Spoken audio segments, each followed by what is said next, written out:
close in the way we started. I refer to the discussion we had in the morning, the introduction by Uber Gams and our host, the Hungarian minister and the French entrepreneur. And I think it's a good reflection and sets very much the scene for today's discussion. I'm Antonella Correra. I am the Legal and Policy Officer in the Directorate General for the Internal Market, Entrepreneurship, Industry and SMEs.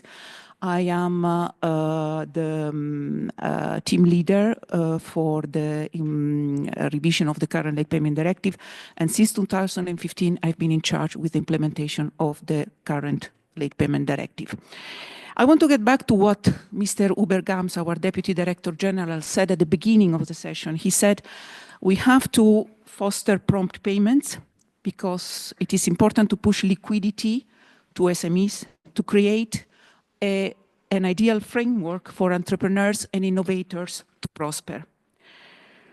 This, I would also like to echo what our host, the Hungarian minister, said. And I still have in my mind what he said at the beginning of yesterday morning. Where is the money?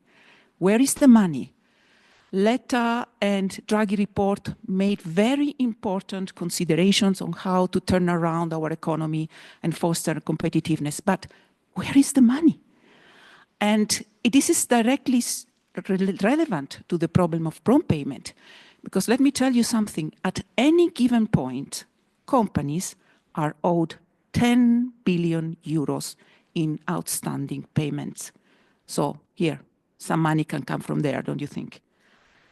Finally, I would like to echo what the French entrepreneur said, and her words really stuck to my mind when she said it's important to foster values, to foster fairness, to foster benchmarks. And this is very relevant to what we are doing, especially in turning around the current culture on payments towards a culture that is too much focused on the issue of freedom of contract, towards a culture of fairness and social responsibility.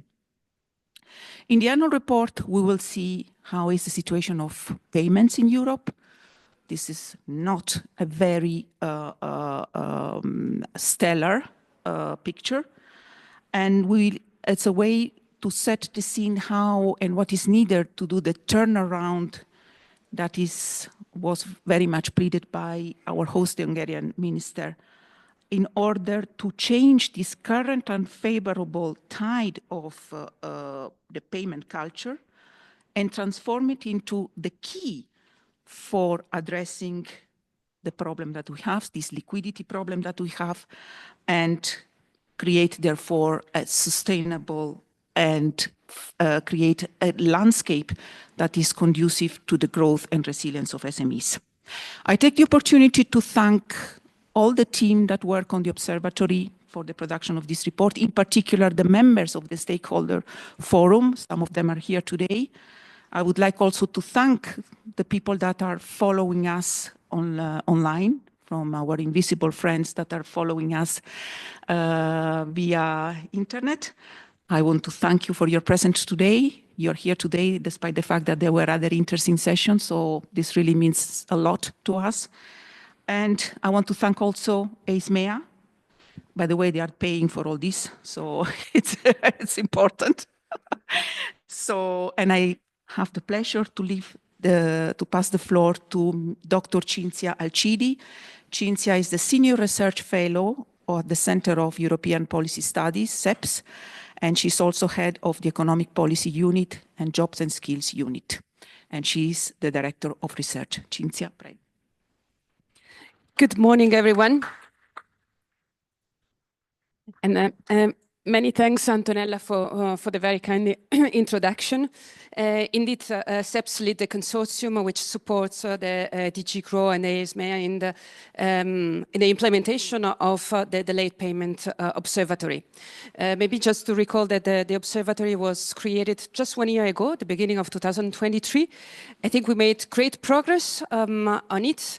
And since last year, we produce an annual report where we try to to highlight the developments and trends in recent years, and every year we try to dig into specific issues which can help companies to deal with late payment. And we also hope to actually highlight ways to improve the behavior when it comes to payments. So let me start. So the first thing I would like to highlight is recent developments in performance payments. And as Antonella said, this is not necessarily going in the desirable direction that we would like to see. And what we observe is that in 2023, the percentage of enterprises indicating that they have faced issues with late payment increased. So it went from 43 to 47%. So basically we are at the same level as 2019. After about 3 years of improvement, we are back to 2019. Maybe just to highlight a finding of last year, that improvements that we saw between 2020 and 2022, which in fact were crisis year, are most likely to be the result of the support of governments. For instance, working capital support during the COVID crisis and the energy crisis, rather than a structural improvement in payments behavior. The other thing that we observe is that the average payment period in EU has increased. So longer payment times, especially for B2B. So we are now at almost 62 days on average, so about 2 months. That's the average time of payments. Again, in line with the picture that I gave you before, we are back to the situation of 2019. Quite interesting to note that G2B, so when the government is one of the counterparts, so it's one of the clients, the payment time is higher, but it's rather stable. So this is so not much change over time, but higher than in business to business. Second finding, there is a deterioration in the payment performance across all sectors.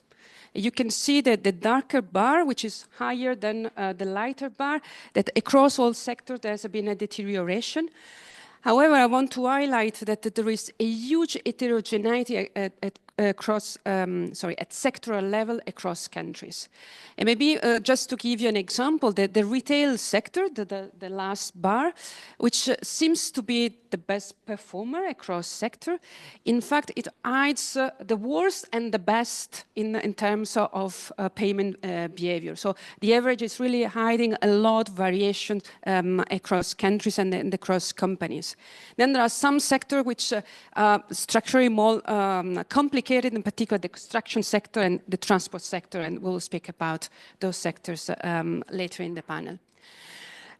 Last element pointing to deterioration of the performance is the percentage of payments by due date, so those who actually paid on time.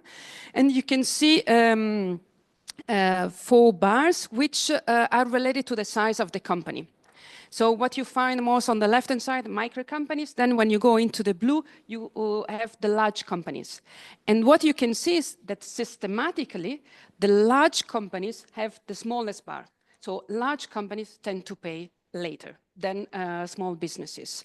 And this is basically a sort of structural feature, because the same actually held also last year. Just a point to highlight, Denmark is, in this picture, clearly the best performer. So payments due by due date close or above to 90%. But I'm sure we will have a conversation on this point later on in the panel, also to explain what is behind this data. Now, the following question, given this evidence of somehow poor performance when it comes to payment, is really to try to understand, okay, why this is a problem? I think this is a quite fundamental question, and basically we highlighted 2 elements. The first one is sort of vicious circle. So first of all, what we observe is that companies which are paid late tend to accept the fact that the client pays later than the due time. And most companies basically claim that they accept these practices because otherwise they fear to damage the business relation and therefore being damaged over the longer term.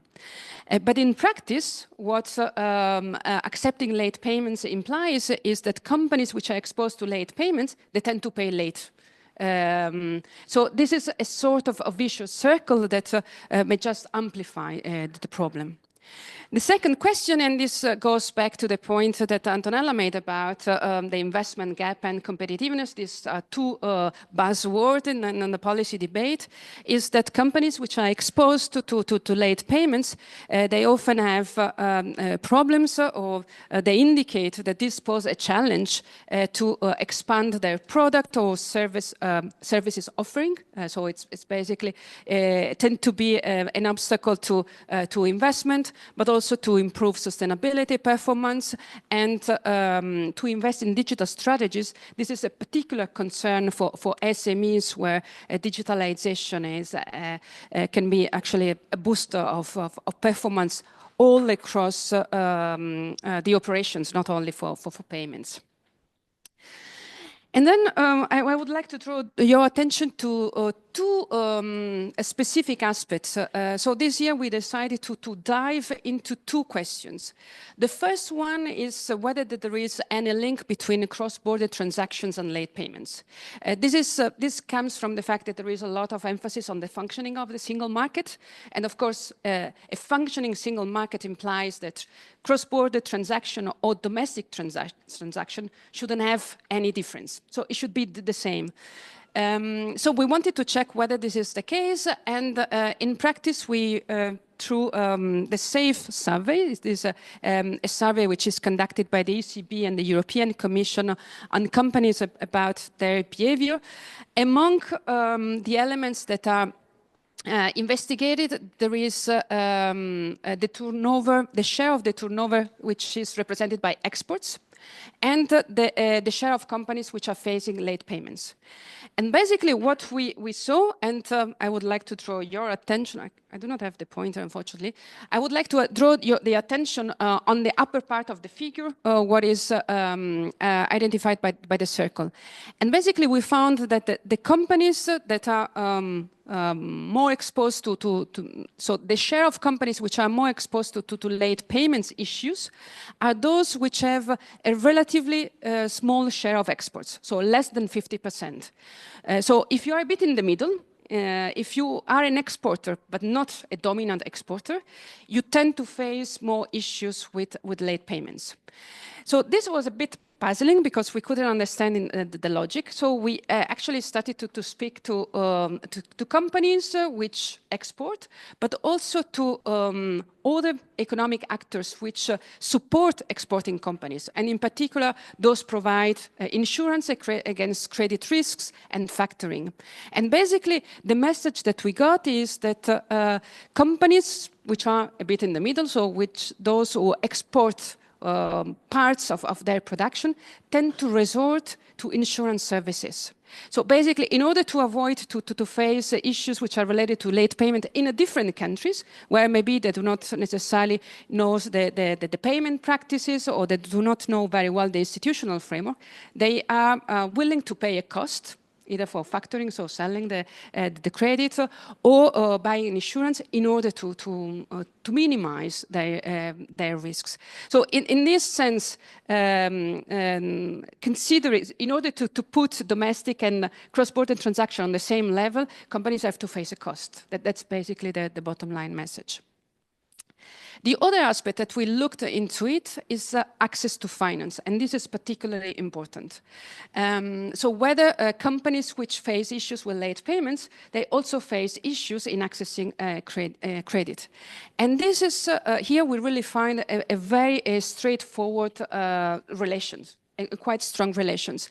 And I would like to bring your attention on this on the lower part of the chart.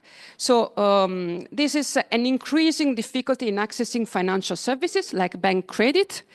So on the right-hand side, you have the highest issues, and these are companies which experience problem with late payments. So there is really a very linear and positive relations between the two. So the more you are faced with issues of late payments, the more you face problem with accessing credit. But in fact, we did also some statistical analysis, and we found that also the relations going in the other direction holds. So if you have problems in accessing credit, you will also probably face issues with late payments. So, and again, these are issues which are findings which are quite relevant and point to why it is important to combat late payments. Then the last 2 points before I conclude. One important point, other than highlighting the issues related to the late payment, is really to understand what are the drivers of on-time payments. This is really taking a positive approach to payments. And basically, again, what it comes from, for instance, consultation with the stakeholder forum, which is for us a critical source of information and understanding how in real life payment performance work, is that the cultural element is very important. For companies which live in an environment where everyone pays late, it becomes normal to pay late. Of course, the opposite is also true. The second point is about the solid legal framework, which gives certainty. This induces some practices which lead to enforcement of the legal framework, and therefore more on-time payments. And I'm sure we will discuss this point in the panel. And then 2 final points. One is technology. And in particular, we found that e-invoicing, so electronic invoicing, enhances a lot efficiency. So it doesn't necessarily change the behavior. So a company wants to pay late, will not pay on time if there is e-invoicing. But the e-invoicing can eliminate a lot of inefficiency, errors, documents which get lost, and company losing time in following invoicing. If you're interested in this point, we published a report just a few months ago. You can find it on our website. And then the last point is financial literacy. This is a critical element for business relationships, and it's critical for SMEs. And then my very last point, I want to highlight the fact that despite the observatory is up and running, and we have done a lot of work to collect information. When it comes to the data, so the data that I showed you at the beginning, we rely very much on data which comes from private company, which perform surveys or analyze their data based on their business. So it's mostly credit managers or debt collectors, which have information about commercial transactions and then the behavior of company. And for instance, Intrum also run a survey. So we rely very much on these companies actually sharing their information. But otherwise, we do not have data which are driven by statistical purpose, which ensure comparability and coverage, for instance, of all the EU countries. So this is, of course, a limitation, and it calls somehow for reflection on how to make sure that we can monitor performance in payments over time, and we can improve it. Maybe just one very last point, which relates to G2B, which is, in any case, an important element, especially when it comes to late payments. This is an area where the information is even more limited. Actually, there are a few countries, for instance, Italy, Spain, France, which have very detailed data, but most of the other countries actually publish no data. So it becomes very difficult to have reliable information about how governments actually, if and how governments pay on time. And on this, I will finish my presentation. If you want to know more, visit the website of the observatory. It's just called EU Payment Observatory. Everything is in there, and Maybe after the session, if you're interested, I'm available to answer questions and to exchange. And now back to Antonella. Thank you very much.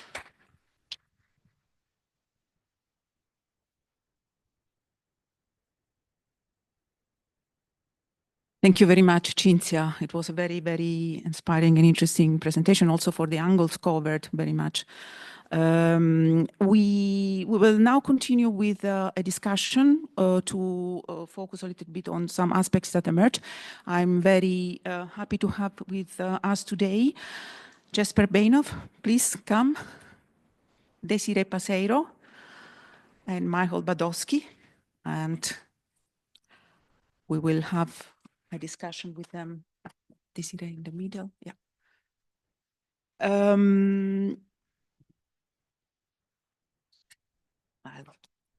I can speak. Yeah, you have to. Thank you. Sorry. We will have a discussion with our speakers today, and if you have any question, I hope that we can still have time to have a question and answer session. I'll start with Jesper. Jesper is the Deputy CEO of SME Denmark, but you're also the Vice President of SME United and the Chair of the Legal Affairs Committee of SME United. Jesper, it was very interesting in the presentation we had before that Denmark, it's a champion in prompt payment performance. But then in June this year, I read a very interesting article that was all over the Danish media. It was during the championship, during the football championship, and it says, Denmark is not doing well in the football, but in the meantime has won the European Championship in bad payment culture. And it was an interesting article because it was really speaking about long payment terms imposed on smaller suppliers, large companies paying late, unfair payment practices, and all despite the fact that Denmark has a prompt payment code. So can you tell us more about it, please? Sure. Thank you very much. Yes, we have a real paradox here because Danish companies, they tend to pay on time. Danish public authorities tend to pay on time. But we have contractual freedom, so it means that basically the two parties, they can agree upon whatever they like. And we have here a situation where a great many of mostly bigger companies, they demand as part of their business model a longer payment period. So it's not unusual to see 60 days, 90 days, 120 days, or even 180 days. I used to work for a big Danish media conglomerate. At that time, it was a big Danish conglomerate. And we had the same practices. When we had the small clients, they had to pay within 14 days. But when we had subcontractors, we paid within 6 months. So this is not an unusual business model in some countries. And I can say when regarding the championship, now we share it with Finland. And I think the Finns, they have some of the similar experiences that we do. I had a chance to discuss this with President Salminen of the SME United yesterday, just to clarify whether we had the same experiences. And it's not exactly one-on-one, but it's very close to. So we have this paradox between a liberal paradigm on contractual freedom and on the other hand, the fact that actually companies pay on time. Thank you very much. What solution do you think to this problem? What would be your views? So is there a way to address this? Because I mean, it's freedom of contract is good, is necessary, and this is exactly what the directive says. The current directive does not ban the freedom of contract. The expression freedom of contract in the current directive is recalled twice in the whole text, and it's always recalled as the abuse of the freedom of contract. So would you see that capping would help, putting a cap on the payment terms? That would be a solution to go, or would you have other suggestions?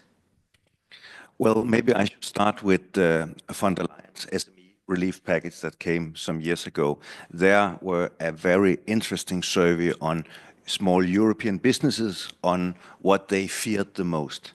They feared bureaucracy, and now we're addressing that on a European level, and we have had several discussions on this. But they also feared late payment or long payment terms, whether it's late payment or being paid late. And fourthly and third is about labor market shortages and skills and so on. So, but this is very distinct, and when we do surveys with our members, it's very clear to them that they have also experienced that some of the greater companies, also some very well-known companies, and you can look it up in the media. I don't want to name and shame anyone. They actually ask for 60, 90, 120 days. So we would be very much in favor of the proposal raised by President von der Leyen. And we have supported it, and I can say also in a European context, we've been very positive towards it. Then we can, of course, discuss modalities, whether it should be a proposal for regulation or proposal for directive, and what sort of compromises that needs to be made in order to secure that countries with different payment systems and history can also be in this. Thank you. Thank you very much, Jesper. One final question for you. An issue that has been very much debated about the proposal from the Commission is regulation or directive. Openly, what are your views on this?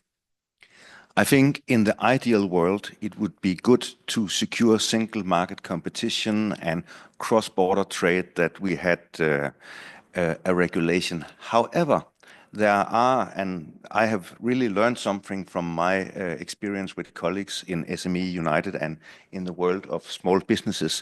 There are so much varieties. Some countries, they have arbitration system. Some other countries like Holland, they have special rules for larger companies vis-a-vis SMEs. So I understand that there are different cultures and business models working in these different countries. And that's also reflected in the discussions in the Council and in Parliament. And we had the Thun report before the European elections, luckily, because it meant that you have still momentum to fight the good cause for a more fair payment culture. But I foresee that if this should move in the Hungarian and the Polish presidency, you might consider changing it into a proposal for a directive, because it is simply not acceptable at the moment for a great many countries, and also there are divisions within the business organizations, to be frank. So we would support a good European compromise with the goal of improving the culture of payment, because we really need that with all the varieties within Europe. Thank you very much, Jesper. That was very, very useful contribution. And thank you very much for being with us today. Now, with the next two speakers, we will touch upon the issue of enforcement. Cinzia, in her presentation, mentioned that enforcement is crucial for, it's essential for having a strong framework, and a strong governance framework for prompt payment rules to work. I have the pleasure of having here today with us Desiree Paseiro. She's the legal advisor in FENADISMER. FENADISMER is the Spanish Association of Businesses in the Road Transport Sector. We will speak from the issue of enforcement from the side of businesses. And I think you have a very important and interesting presentation to give us to us today. Gracias, Desiree, por estar con nosotros today. Thank you very much. Yes, well, as Antonella has said, for us, enforcement is the key word. Spain usually had to deal with wrong behavior on payment. It was deeply rooted in all sectors of economy, the late payment behavior, and it was also in our sector, road freight sector. We represent an organization that is integrated by 22,000 companies. There are micro companies, small and medium companies, and many, many independent entrepreneurs. So we do know very well what happens with SMEs, and especially in our sector. The business tissue in Spain is mainly composed by small and medium companies.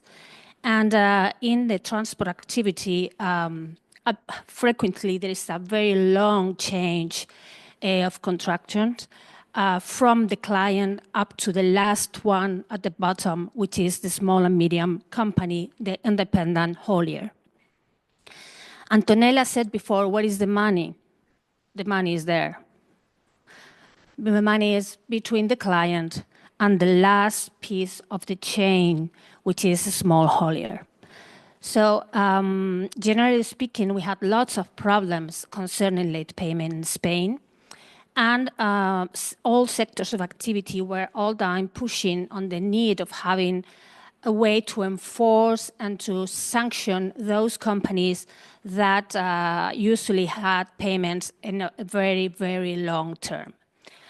We tried to do so in many sectors, but fortunately, we arrived in our sector, in the road freight transport sector, to a regulation that established three important aspects, legal aspects and practical tools to improve the payment behavior.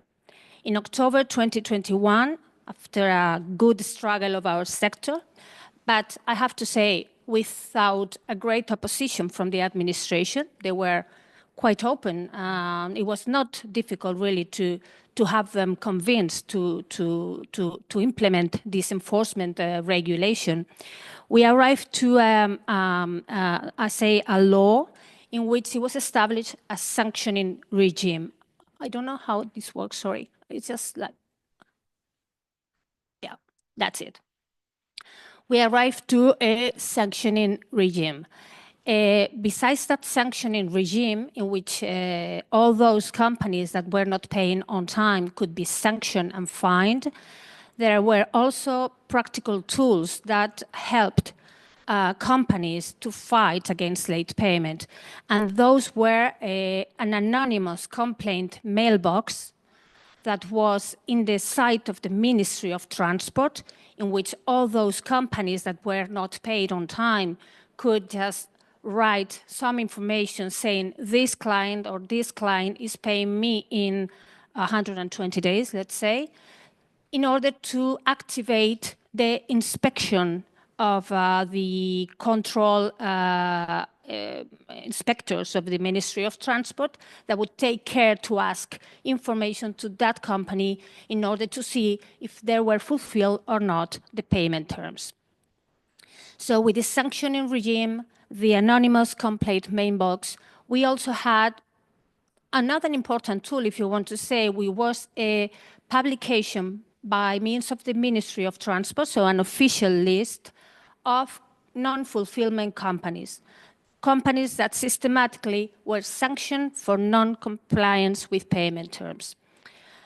That is a measure that gives, of course, a bad publicity to those companies, and also gives the rest of the companies and SMEs in the transport sector an advice to see what companies have good or have bad behaviors on late payment. As for the sanctioning regime, which I think is the most important part, very interesting part, you can see that the fines were established depending on the price of the transport. We have, of course, the regulation of 30 up to 60 days payment. And in case of non-payment on time, we had a fine of, we could go from 1,000 euros when you have 400 euros, sorry, when your price, the transport price is up to 1,000 euros. And we can go to a fine of 6,000 euros when the transport price is up to 6,000 euros. But those fines could be also increased up to 30,000 euros or 18,000 euros, depending on certain factors, 80,000 euros. If it's a recurrent company that usually pays late and systematically pays late, so that fine of 6,000 euros can go up to 18, and we can go up to 30,000 euros if your non-compliance with payment terms is causing me a major damage compromising my viability as a company. So those sanctions, those fines are essential to have companies in our sector modifying their payment behavior and little by little getting closer to the legal payment terms. Here you can see the payments and the evolution we had on those. We have in, well, I have to say that FENADISMER, our organization, rules since July 12, 2012, a permanent observatory of late payment on road freight transport. We have a lot of information of our members. We have invoices. We deal with their financial issues. So we had a lot of information that we could use to analyze how the payment behavior was in our sector, what instruments were used to pay our members, our companies. And with all that information, we could arrive to this data you have here. If you can see, in 2012, we have an average payment term of 111 days. In 2015, 88 days. We have an average payment term of 85 days. In 2016, in 2017, 86 days. 2018, 80 days. 2019, 80 days. 2020, 84 days.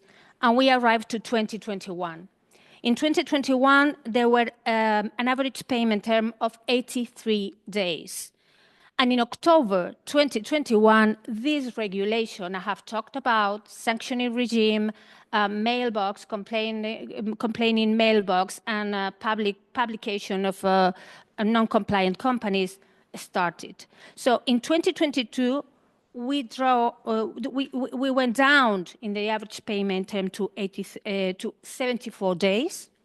So from 83 2021 to 74 in 2022, 68 days in 2023, and 65 days up to October 2024.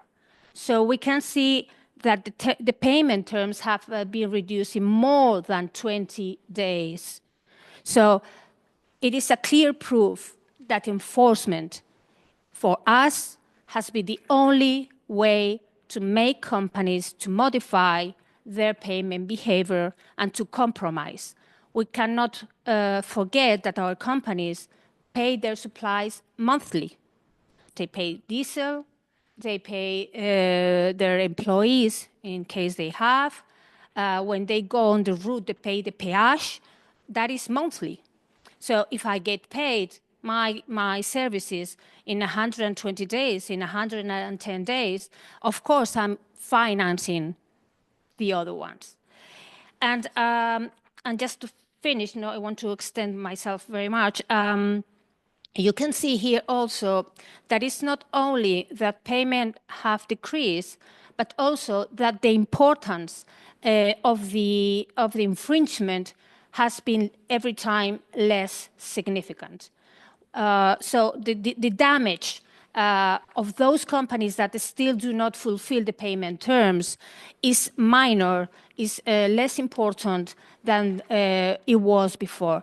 Now there is a big part of those companies that do not fulfill payment terms paying in more than 90 days.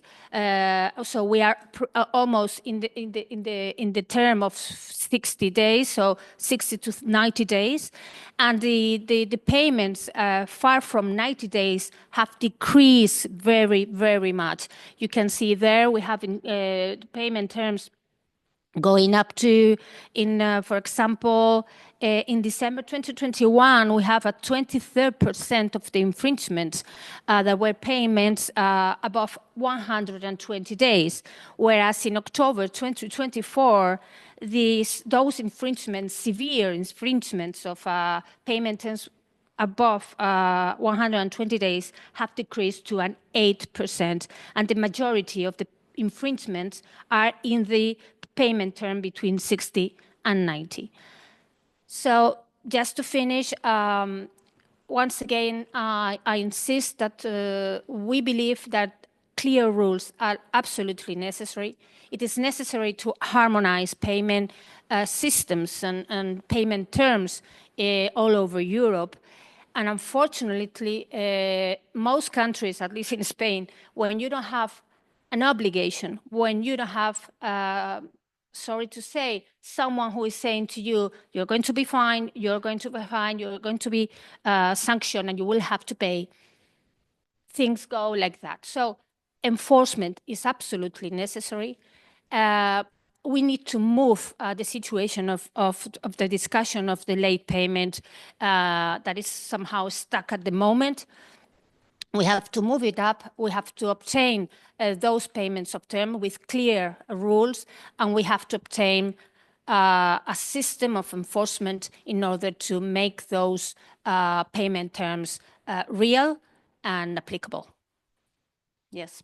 Thank you very much, Desiree. It was a very interesting contribution, also because what I find of the Spanish system is that this legislation was very much bottom up. So it really came from the businesses that were asking for enforcement of the rules.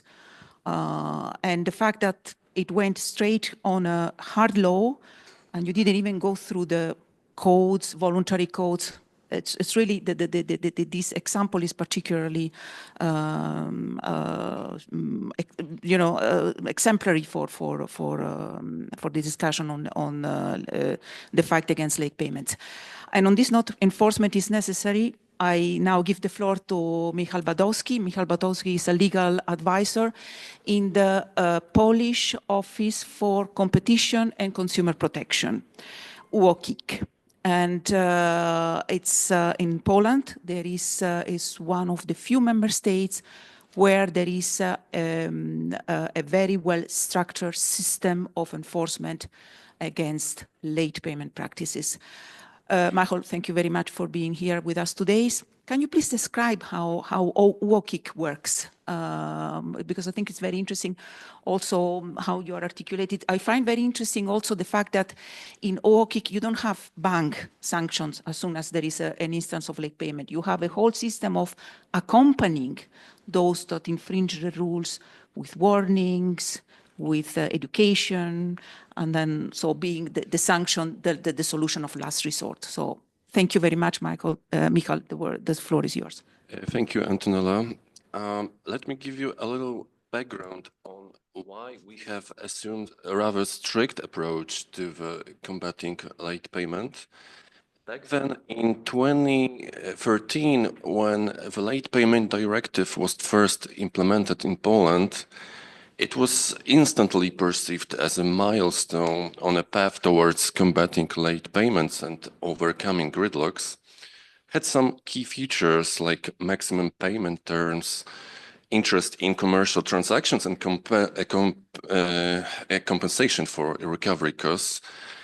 However, soon we realized that these measures were not perfect. They were insufficient, especially against large companies as acting as debtors, possessing stronger negotiation power than their creditors, who were SMEs. Our approach relies on implementation of administrative sanctions. Since 2020, president of our office is been empowered to conduct payment gridlock proceedings and impose fines. You see, the Polish legislator came up with this idea that in some situations, late or non-payment can make an offense if it meets certain criteria. This is called excessive delay in payments in commercial transactions. Excessive delay in payments is the situation in which the total value of overdue payments in commercial transaction in the period of 3 consecutive months amounts at least 2 million zlotys, which is roughly €500,000. Well, there's a lot of questions. How do we receive the information about bad payers? Well, theoretically, anyone can file a complaint about debtor responsible for late or no payment, but it's required to substantiate this allegation. You should bear in mind that it doesn't happen quite often because many companies, especially SMEs, are not really inclined towards taking legal actions against debtors responsible for late or non-payment because they do not want to jeopardize the business relations. This is exactly what Cinzia was referring to as a vicious circle. If you take a look at the survey found in interim European Payment Report 2024 versus slight percentage drop of creditors taking legal action against bad payers over the past 3 years from 57 to 53%. That's important. That's why it's important that our proceedings are initiated ex officio by our president.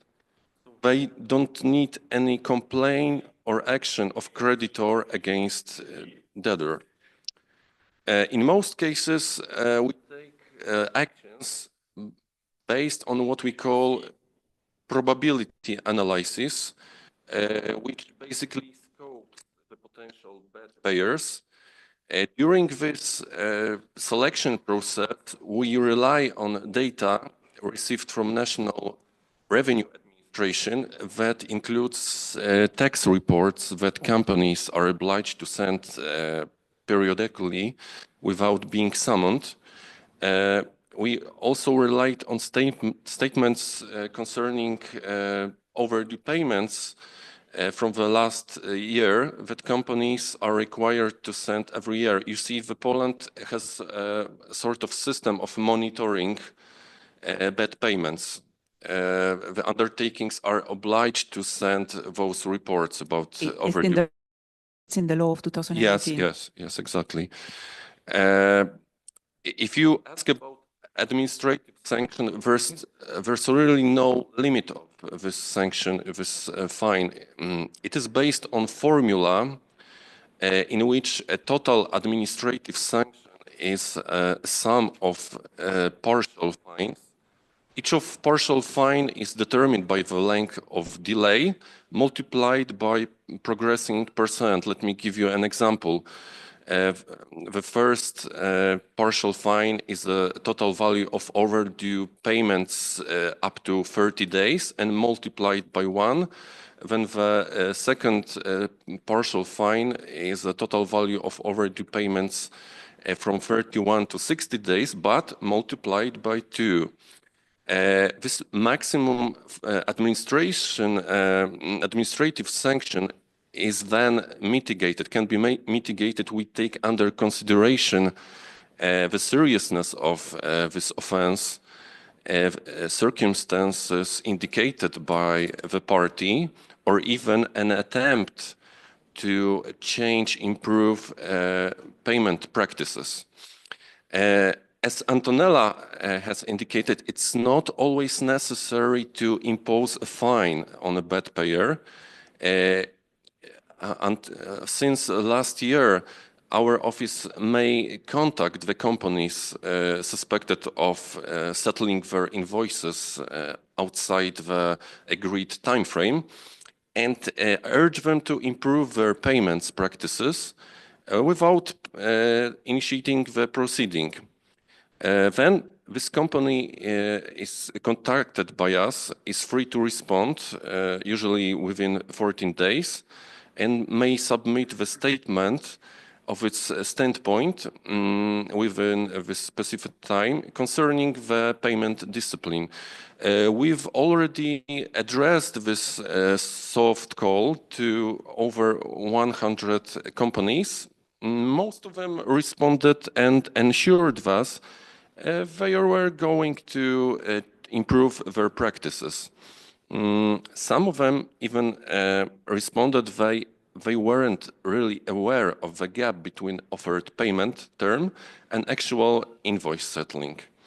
If you are wondering about the cost of resources and the staff of this activity of enforcing, I must say it's quite demanding.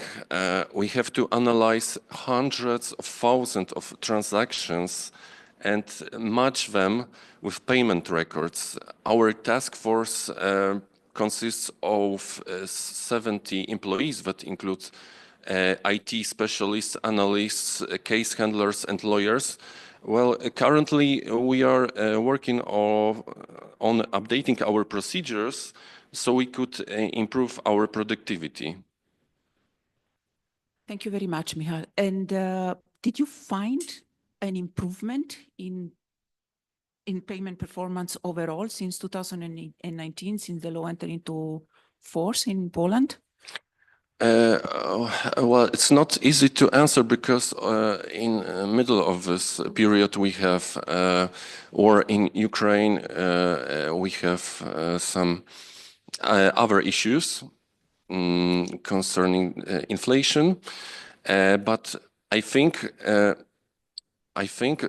our proceeding resulted in awareness. This is like a positive effect, and I think we need time because these measures take a long time to achieve goals, which is promoting the culture of prompt and responsible payment. Thank you very much. You're welcome. I think we still have 10 minutes, and I think we're happy to open the floor. Before we open the floor, I would like to thank again the speakers, because thank you very much for your testimony.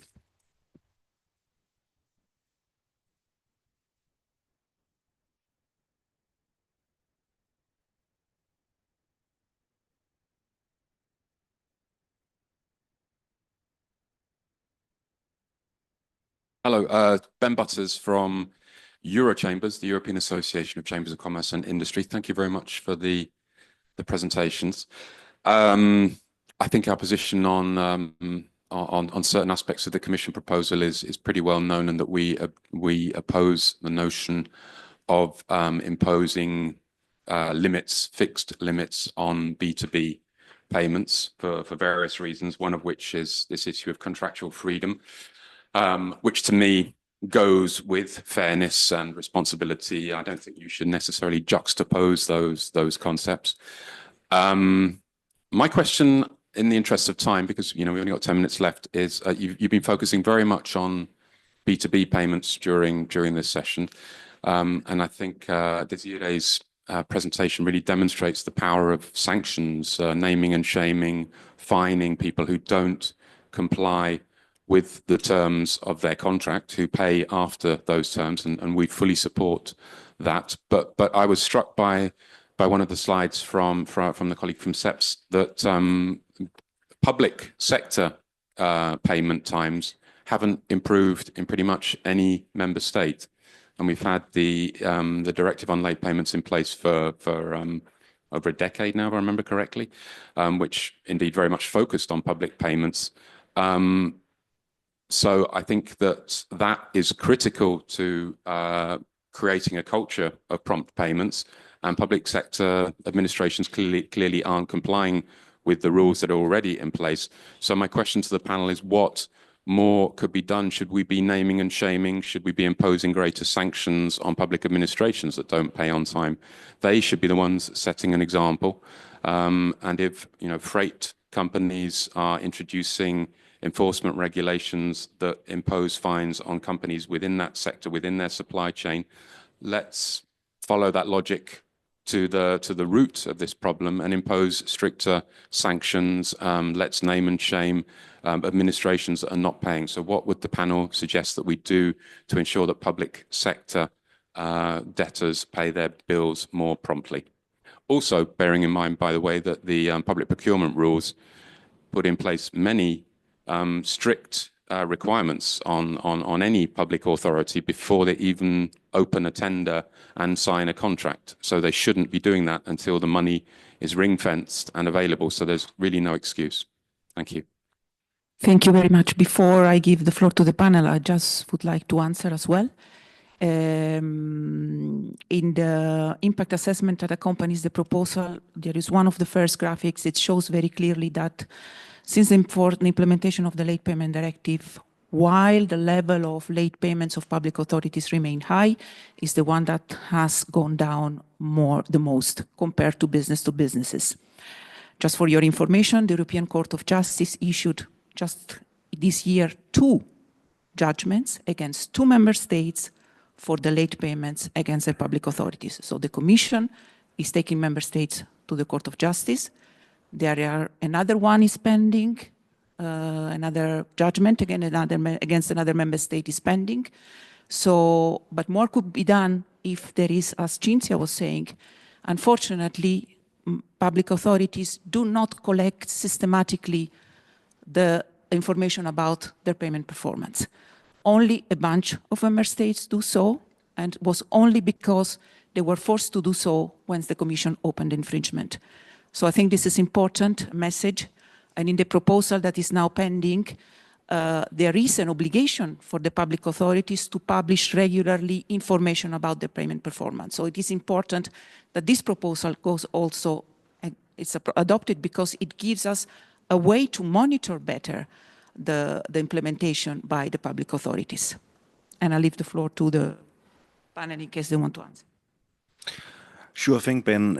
I fully agree with you. Naming and shaming is a good way of acting, especially as business associations or business organizations on a local, on a national level, whenever it occurs. Next year, we're going to have municipal elections in our country, and every time I meet a mayor, I have a list of questions that I ask him. One of them is, how is your business culture? And to give a specific example, Business Europe and SME United Danish organizations, they were actually both implying for the municipality of our capital to pay faster. And now the politicians has agreed that 1 week, 6 days, 6 working days is how bills are to be paid in the municipality of Copenhagen. So I think we have a common issue there. And when it comes to ensuring fairness in commercial transactions, well, we beg to differ, and that's fair. Yes, I totally agree. I think public administrations have to show exemplarity in their behaviors, in their manners, in their payments, of course. In Spain, I can tell you that the payment terms usually from administrations were very, very, very, very high. But also administrations have shortened their terms. I think they are trying to do it much, much better. The delay of payment from administrations in Spain have lowered considerably during the last years. And I think little by little, all this culture is routine. And of course, we have to demand them to be the first to comply in payment. As for Spain, I can tell you also that although the sanctioning regime, I have just said, we obtained it finally only for the road freight transport sector. It was a demand of the whole entire economy, business activity. And the regulation was thought to be for all of us, so a regular national regulation establishing that sanctioning regime. Unfortunately, for several things, we didn't arrive to that. We could only have it for our sector, but I hope in not a very long term we could do so. Yes. Okay, if you ask about Polish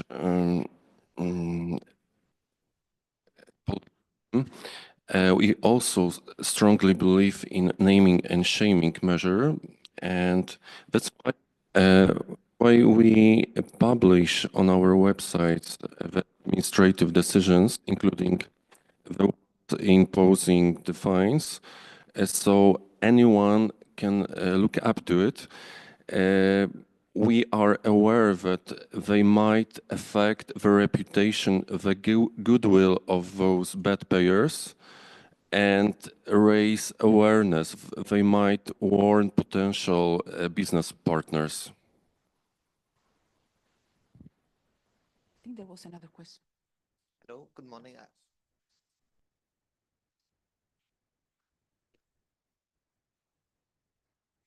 Yeah.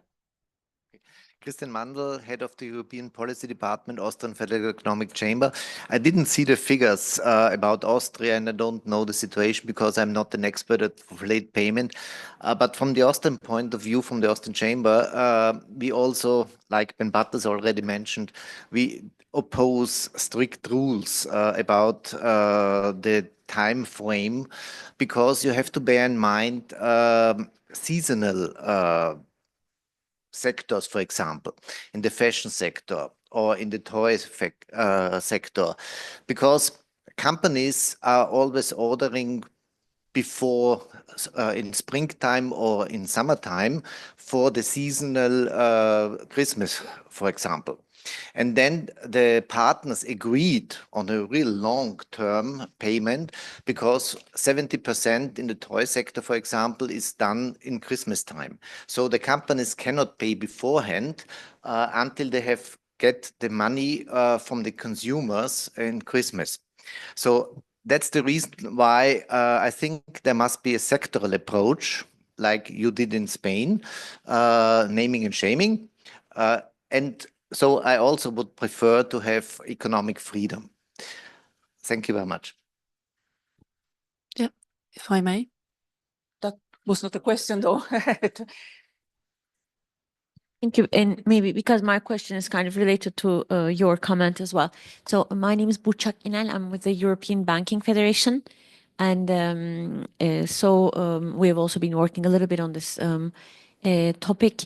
And the comment that we have heard from our members is essentially that they're exactly for the kind of situation that the colleague was describing, for the seasonal sales, where the cash flow will come later, and they're basically intertemporal mismatches. For those situations, there are currently financial sector solutions, factoring or reverse factoring, and which technically allow the ones who have to make the payments today to their employees or to their own suppliers to benefit from the payment now and not be exposed to the later sale of the product. What do you hear about these financial solutions? And would you think that it would be appropriate to still continue to accommodate them as a solution to these cases? Thank you. Can I just a question? I just answer to this, and then I think we have to. Yeah. Okay.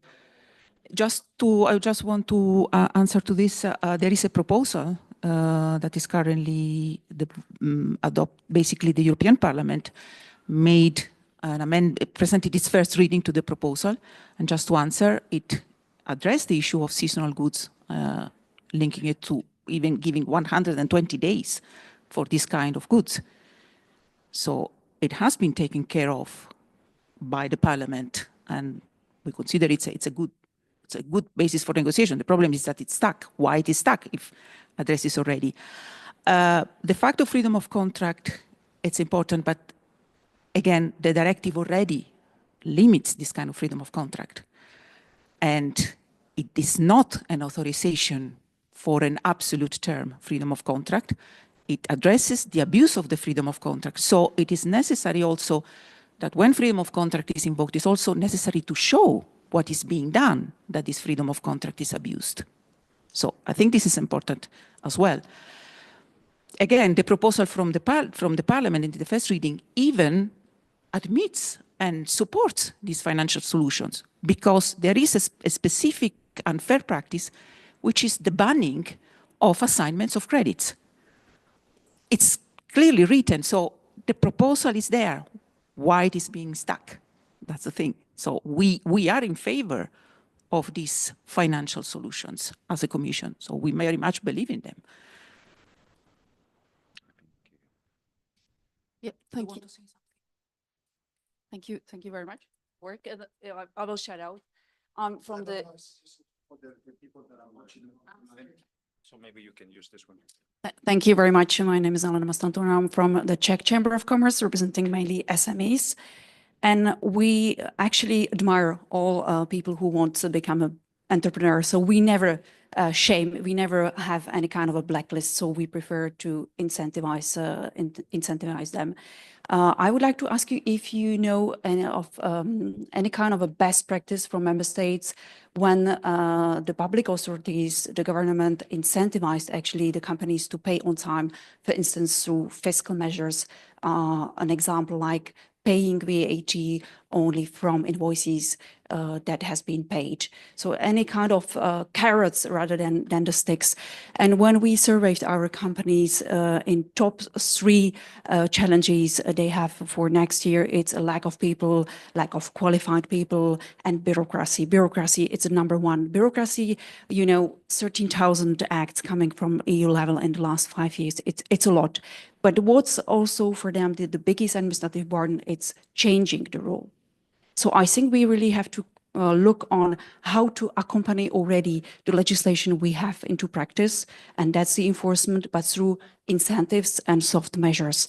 And in this regard, I also align with Euro Chambers, and I was a rapporteur in the European and Economic Social Committee, which represent many of the business organizations, but also trade unions or consumer organizations, and we criticize a lot the proposal from the Commission. There is, for best practices, I invite you to read the report in the European Payment Observatory on payments from the governments.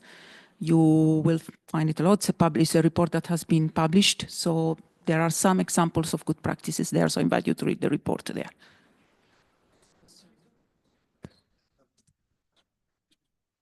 My name is Daniele Diano. I am Vice Chair of SME Committee of Business Europe. And SME Committee is against the regulation for the late payment in B2B. But I have a question to Mrs. Paseiro. Do you think, is it possible to transfer the regulation, the Spanish regulation in transport, also in other economic sector like construction or shipping company? What do you think?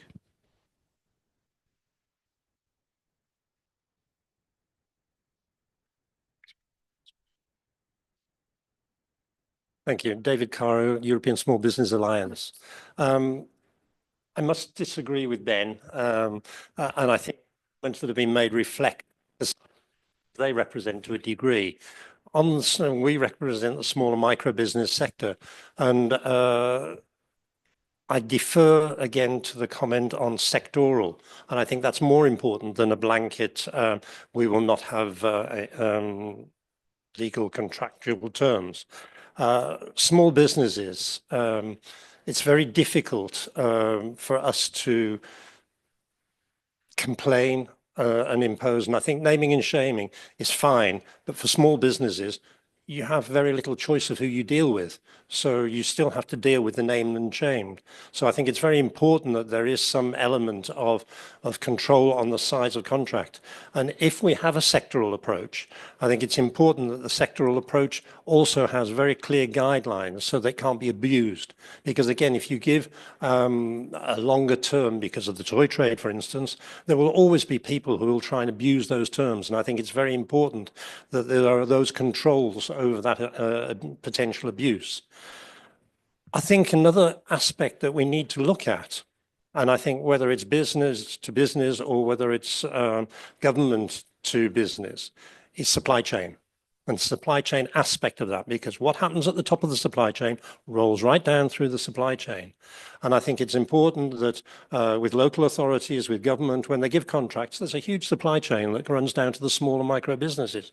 If the government or the local authority don't pay on time, then those payments are withheld. But on the other side of that, if the local authorities and government pay on time, I think it should be contractually written that the various supply chains in that also pay on time.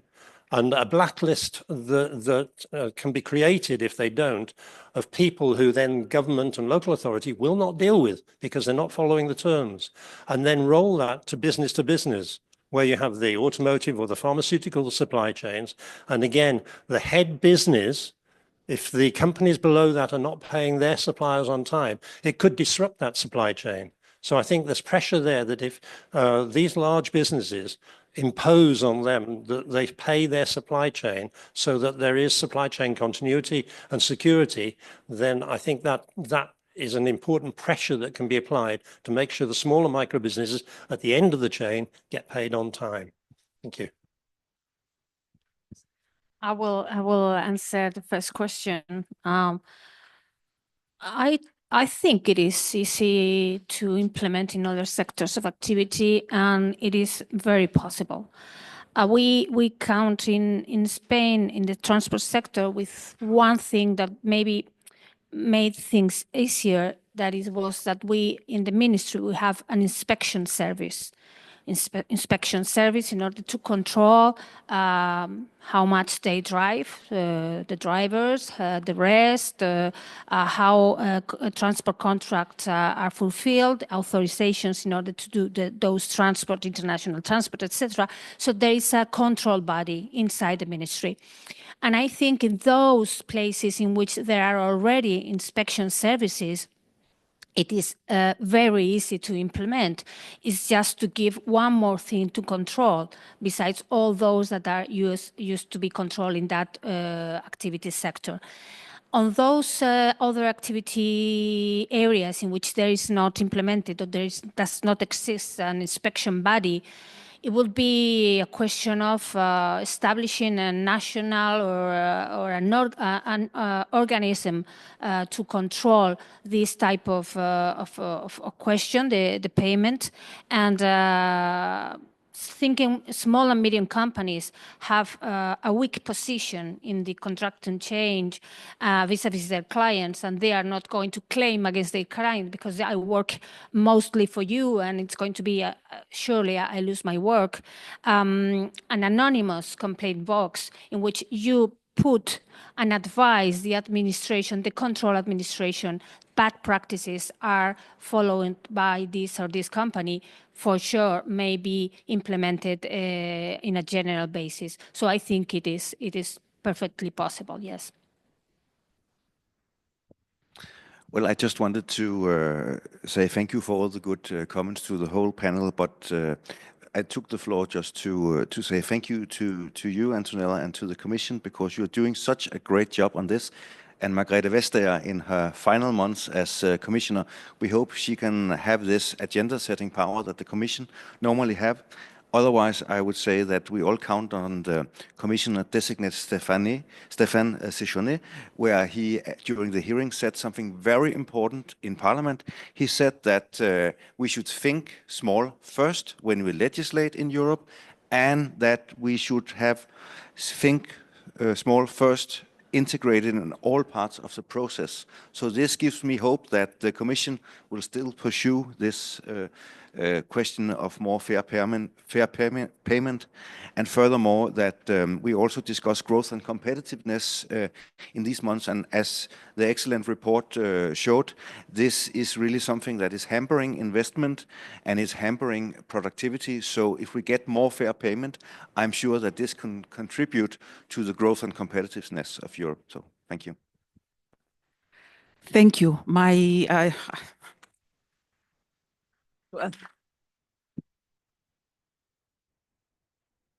would like to thank the speakers for their very interesting interventions. They're very interesting. I would like to thank also the participants. We might disagree or agree on certain points, but thank you very much. It's good that you were here. You even cut into your coffee break. So how can I say, I mean, this is very good for us as well, very interesting.